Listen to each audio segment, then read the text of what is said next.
একটা দৃষ্টান্তমূলক নজির আমরা এই কেসে রাখব।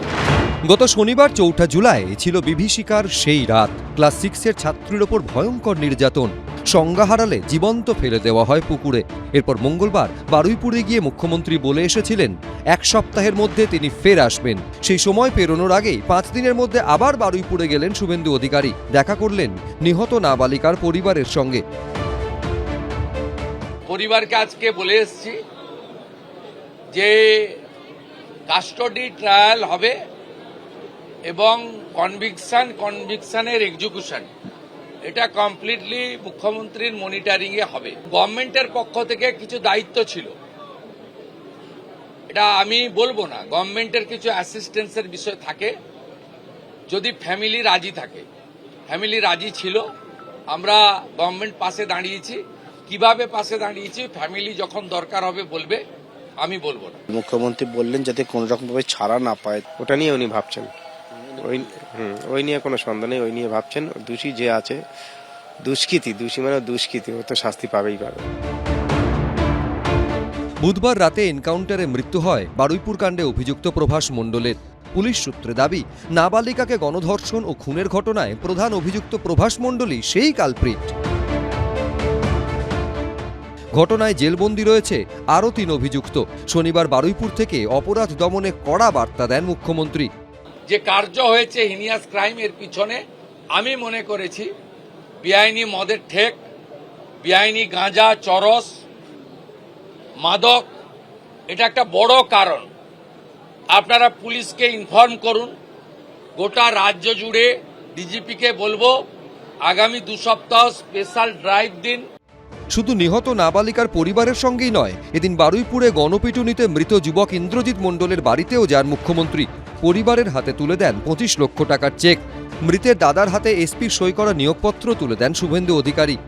25 লাখ টাকা দিয়েছি, ছেলের চাকরি দিয়েছি, আবার যা অন্যান্য সরকারি জিনিস পাবে সবকিছু হয়ে।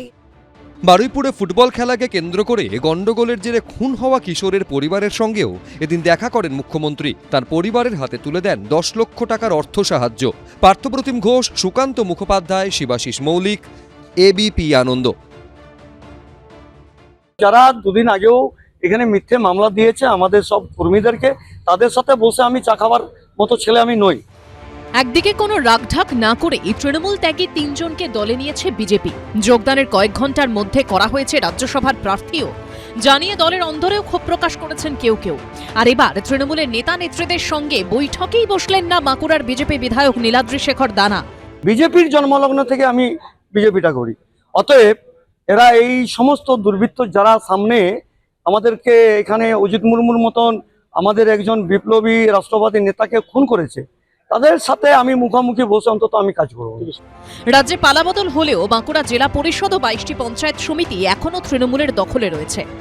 শনিবার বাঁকুড়া সংখ্যালঘু ভবনে 16তম অর্থ কমিশনের পরিকল্পনা সংক্রান্ত বৈঠক ডাকে জেলা প্রশাসন।